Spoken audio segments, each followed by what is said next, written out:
ढेंकीकोट मृत प्रधान शिक्षक पत्नी को 10,000 टंकार सहायता।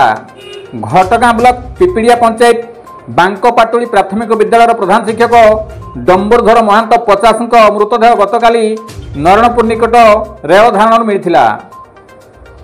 से आत्महत्या कले कि ताकू हत्या कराई पोस्टमार्टम पर जना पड़े बोली पुलिस कही। तेबे से ढेंकीकोट हाईस्कूल छात्र थिबा बेले तांको घर स्थानीय मथुरापसी ग्राम रे।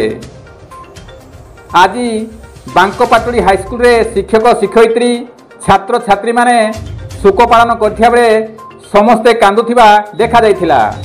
एणे घटगां बीओ हरेकृष्ण नायक, एबीओ संजय पोलेई, घटगां ब्लॉक प्राथमिक शिक्षक संघ सभापति रमेश चंद्र महांत प्रमुख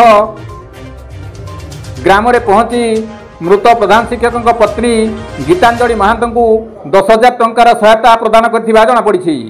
Kavindra Raut report KD News Odia.